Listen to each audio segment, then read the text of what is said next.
श्री कृष्ण गोविंद हरे मुरारी, हे नाथ नारायण वासुदेवा।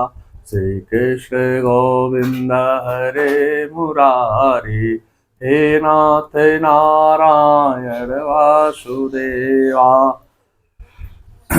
अथ षष्ठो अध्याय, छठा अध्याय।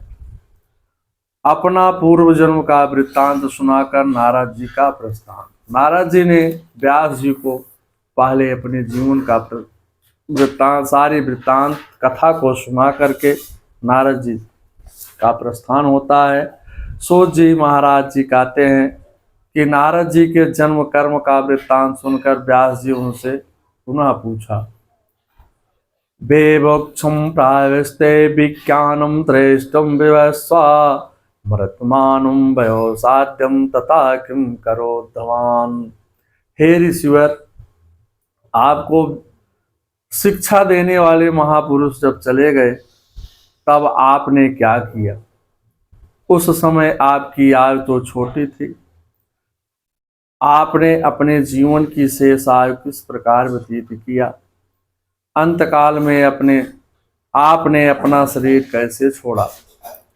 आपको पूर्व जन्म की याद अब तक कैसे बनी रही?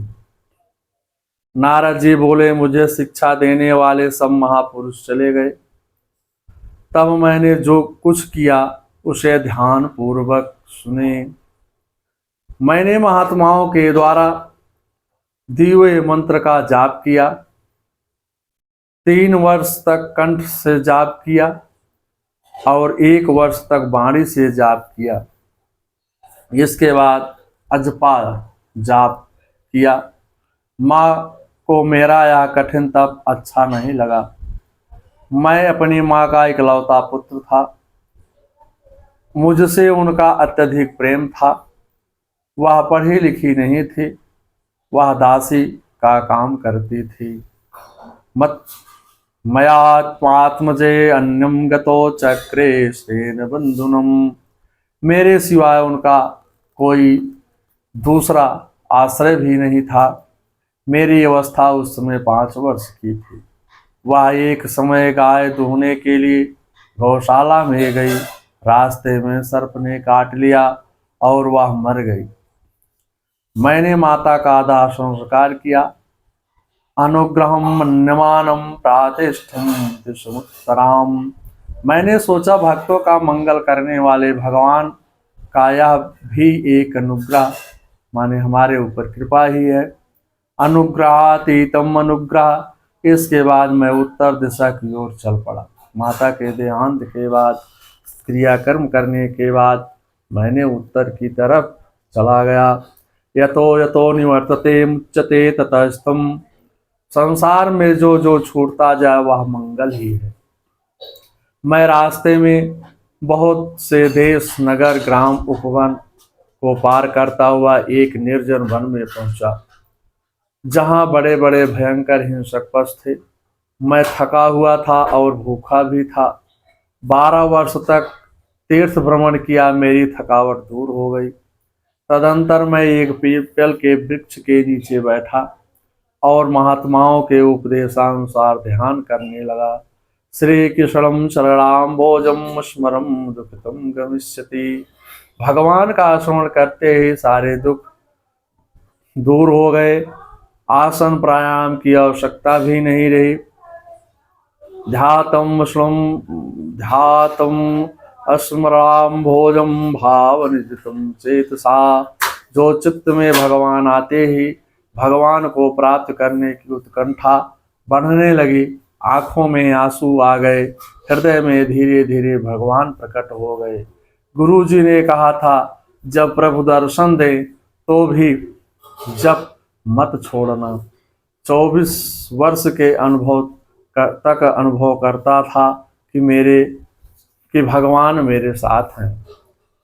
औतकंठम शाक्रोराक्षस हृदयासीने सनेहरे। भगवान के दर्शन करते मैं आनंद सागर में डूब गया। शरीर में रोमांच हो गया। अपने पराये का ज्ञान दूर हुआ। पूर्व जन्म के पाप के कारण प्रत्यक्ष दर्शन नहीं हुए। भावना में भगवान दिखते थे। मैं बार बार सोचने लगा कि मुझे भगवान कब अपनाएंगे। हृदय में परम प्रकाश छा गया। बाल कृष्ण के मधुर झांके होने लगे। भगवान के मस्तक पर तिलक, आंखों में प्रेम दिखाई देने लगा। मैंने उनको हृदय से वंदन किया। कुछ समय बाद भगवान की वह मनोहारी छवि अंतर्निहित हो गई और मेरी समाधि टूट गई। मैं अत्यंत व्याकुल हो गया। जब मैंने पुनः मन को स्थिर करके भगवान के दर्शन की इच्छा की और स्वरूप दिखाई दिया, तुम जैसे पानी में मछली अलग होने पर तड़पने लगती है, वही दशा मेरी हो गई और मैं अतृप्त की तरह व्याकुल होने लगा। वेदक्षम भोयम प्राणिधाय मनो हृदय वीक्षाणोऽपि नावेस्तम युवाधुरा। तब मुझे लक्षित करके आकाशवाणी हुई, हतायस्मिन् जन्मन् भवानां मादृष्टं मिहार्ते अविवक्कं वाक्राशं दुरक्षं योगिनाम्।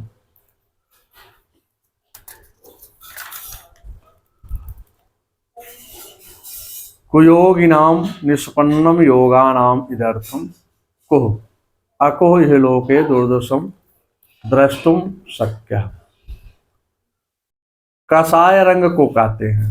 अंतःकरण में रखने वाला कश्यप राग द्वेष, हृदय में राग द्वेष होना तो अशांति होती है।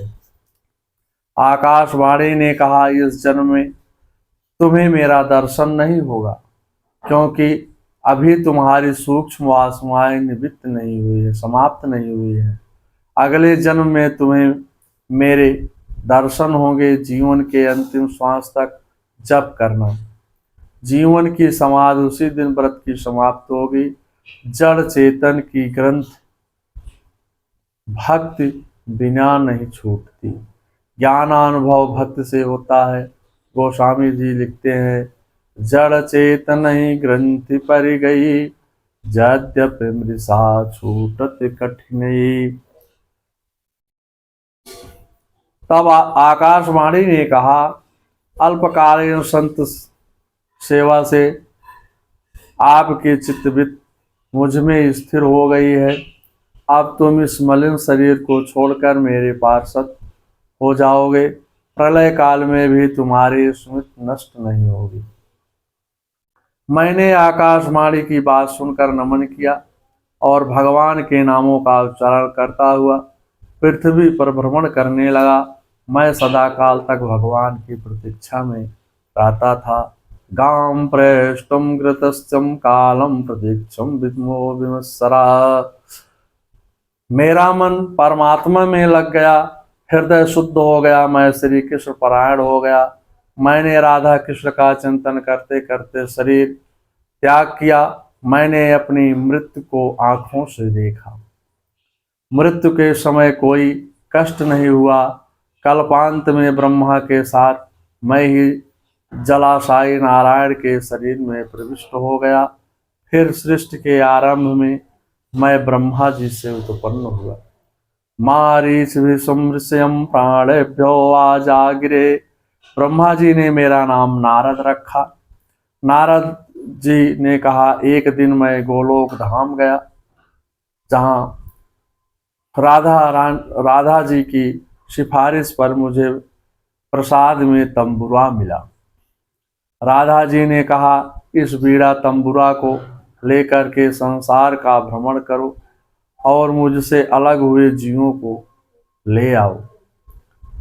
तब से मैं नाद के साथ कीर्तन करता हुआ मैं ध्रुव प्रहलाद को भगवत धाम में ले गया। सूत जी ने कहा, संत संग मोक्ष का द्वार होता है और कामी संग नरक द्वार होता है। गोस्वामी दास जी कहते हैं, संत संगय पवर्ग कर, कामी भव कर पंत, काई संत कवि को विदे, श्रुति पुराण सद ग्रंथ। जब जीभ से कीर्तन, मन से परमात्मा का चिंतन और दृष्ट स्वरूप से स्थित रहती है, तब भक्ति फलवती होती है। बाबा जी रामचरितमानस में लिखते हैं, राम ही सुमिरहि गायहि राम ही, संत ही सुनहि राम गुण गावहि। जो सत्संग करता है वही संत बनता है। नारद जी ने कहा, मैं दासी पुत्र से देवर्षि बना। नारद जी का चरित्र भागवत का बीजारोपण है। नारद जी बोले, मेरी गति कहीं रुकती नहीं है। भगवान का की सेवा कथा सुनने में चित्त जैसा निर्विकार और शांत रहता है, वैसा अन्य योगादि साधनों से नहीं होता। व्यास जी से विदा लेते समय नारद जी ने कहा, हे व्यास जी, आपने मुझसे जन्म कर्म के रहस्य की जो बात पूछी थी वह मैंने आपको बता दिया है। इससे आपको आत्मसंतुष्टि होगी। जो लोग बार बार भगवान के नाम एवं सद्गुणों का स्मरण करते हैं उनको ही भगवत प्राप्ति होती है। नारद जी ने व्यास जी से कहा, हे व्यास जी, अपने स्वरूप का ध्यान करो। आपको समाधि में जो दिखे वही लिखो। नारद जी ने व्यास जी को ज्ञान दिया।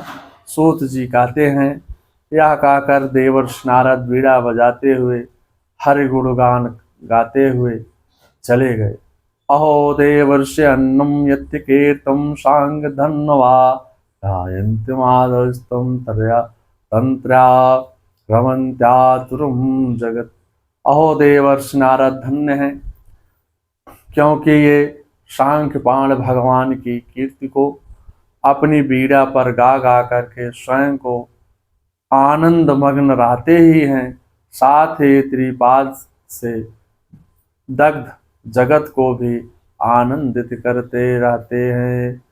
श्री राम जय राम जय जय राम, श्री राम जय राम जय जय राम, श्री राम जय राम जय जय राम, श्री राम जय राम जय जय राम, श्री राम जय राम जय जय राम, श्री राम जय राम जय राम। गोविंद हरि गोपाल हरि, जय जय दीन दयाल हरि। गोविंद हरि गोपाल हरि, जय जय दीन दयाल हरि। श्री राम जय राम जय जय राम, श्री राम जय राम जय जय राम, श्री राम जय राम जय जय राम, श्री राम जय राम जय जय राम। श्री परमात्मे नमः। नमो भगवते वासुदेवाय नमः। श्री कृष्ण गोविंदाय नमो।